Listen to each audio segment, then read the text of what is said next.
नमस्कार साथियों, welcome back to Hariom Inspires India. राजनीतिक गलियारों में अभी एक बहुत ही बड़ी उथल पुथल मची हुई है।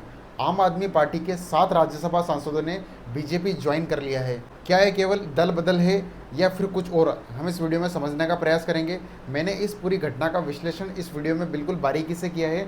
हम समझने का प्रयास करेंगे कि आखिर पर्दे के पीछे इसकी क्या कहानी है। अक्सर न्यूज़ में चर्चाएं चलती रहती है कि दल बदल कानून क्या है, लेकिन क्या आप 10वीं अनुसूची के उस लूप होल के बारे में जानते हैं जिसकी वजह से अक्सर सांसद जो है अपनी कुर्सी को बचा ले जाते हैं। और इस वीडियो में 2/3 वाले मर्जर वाले नियम को भी इस वीडियो में मैंने आसान भाषा में समझाया है। साथियों, आज के इस वीडियो में हम चर्चा करेंगे, हम इस बात पर चर्चा बिल्कुल नहीं करेंगे कि क्यों उनका एक पर्सनल मैटर हो सकता है राघव चड्ढा का बीजेपी में शामिल होना।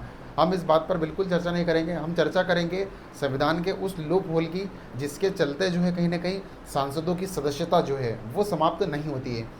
साथियों, राघव चड्ढा जो है अभी हाल फिलहाल के कुछ दिनों से काफ़ी चर्चाओं में रहे हैं। चाहे वो जोमेटो डिलीवरी बॉय से रिलेटेड जो अपना मुद्दा उठाना हो, चाहे मोबाइल रिचार्ज से संबंधित मुद्दे जो है वो उठाना हो, या फिर एयरपोर्ट पर 20 रुपये में समोसे को जो है उसके रेट करवाना हो, तो इन्हीं सभी जो बेसिक जो मुद्दे हैं, जो आम जनताओं के मुद्दे हैं, इन्हीं को जो है सदन में उठाया करते थे अक्सर राघव चड्ढा। और इन्हीं के मुद्दों के कारण जो है यानी कि आम आदमी की आवाज़ के रूप में जो है राघव चड्ढा को जाना जाता था।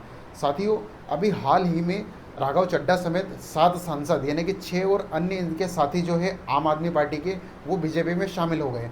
अब हम यहाँ पर यह समझने का प्रयास करेंगे कि एक साथ जो है 7 सदस्य जो है वो कहीं ना कहीं बीजेपी में शामिल हो रहे हैं, तो क्या इनकी सदस्यता समाप्त नहीं होगी? ऐसा कौन सा नियम है दल बदल का जो इन पर लागू नहीं होगा? तो इस वीडियो में हम विस्तृत चर्चा इस विषय पर हम करेंगे ही। लेकिन अभी तक आपने हमारे चैनल को सब्सक्राइब नहीं किया तो प्लीज़ सब्सक्राइब कीजिएगा, जिससे कि हमारी एनालिसिस की जो वीडियोज़ है उसकी नोटिफिकेशन से जो है वो आप तक समय से पहुँच पाए। साथियों, दल बदल कब होता है? जब कोई सदस्य यानी जब कोई पार्टी का सदस्य जो है अपनी मर्जी से जो है सदस्यता छोड़ता है, या अपनी पार्टी छोड़कर जो है दूसरी पार्टी ज्वाइन करता है, या फिर व्हीप का उल्लंघन करता है, यानी किसी प्रकार का जो आदेश है उसका उल्लंघन करता है, अवहेलना करता है, उसको आदेश को मानता नहीं है व्हीप को, इस स्थिति में जो है उसकी सदस्यता जो है समाप्त हो जाती है। परंतु इसके बावजूद भी जो है अंतिम फैसला जो है मुख्य पीठासीन अधिकारी यानी कि स्पीकर का होता है कि कौन सांसद रहेगा या सांसद नहीं रहेगा। इसका निर्णय जो है वो पीठासीन अधिकारी करता है, और इसके बावजूद भी जो है सुप्रीम कोर्ट में जो है इसको चैलेंज किया जा सकता है। अब हम उस लूप होल की चर्चा करेंगे जिसके चलते कहीं ना कहीं एक प्री प्लान तरीके से जो है राघव चड्ढा के द्वारा बीजेपी में कहीं ना कहीं अपने 6 और अन्य सदस्यों के साथ में शामिल होना, कहीं ना कहीं जो कानून का जो दल बदल विरोधी कानून है वो इन पर लागू नहीं होगा। साथियों, दल बदल विरोधी कानून जो है एक तरीके से इन पर इसलिए लागू नहीं होगा चूँकि आप आम आदमी पार्टी के लगभग 10 सांसद जो है वो आम आदमी पार्टी की तरफ से थे। अब 10 में से 7 जो सांसद है वो बीजेपी में शामिल होने जा रहे हैं, यानी कि लगभग 2/3 हिस्सा जो है वो कहीं ना कहीं बीजेपी में शामिल हो जाएगा।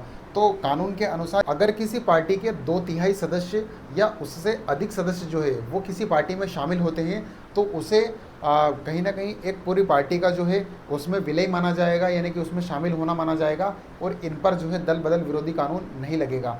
एंटी डिफेक्शन जो लॉ है वो इन पर लागू नहीं होगा। कानून के अंदर मर्जर यानी कि विलय का एक ये स्पेसिफिक प्रावधान है जिसके चलते कहीं ना कहीं सांसद जो है अपनी सदस्यता को जो है वो बचा करके ले जाता है। अभी हाल ही में राघव चड्ढा को आम आदमी पार्टी ने सदन के अंदर यानी कि राज्यसभा में जो है वो आम आदमी पार्टी की तरफ से राज्यसभा के अंदर जो है अपने स्पोक पर्सन के पद पर जो थे, अब रिसेंटली जो है तभी से कयास लगाए जा रहे थे जब से जो है आम आदमी पार्टी ने इन्हें अपने स्पोक पर्सन के पद से जो है हटा करके किसी दूसरे सदस्य को जो है स्पोक पर्सन के पद पर जो है नियुक्त किया था।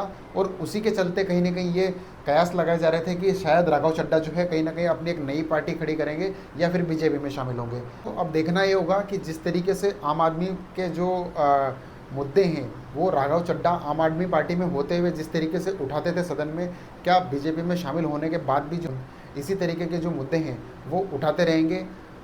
बाकी आपकी क्या राय है कमेंट बॉक्स में ज़रूर कमेंट करिएगा। Thank you so much.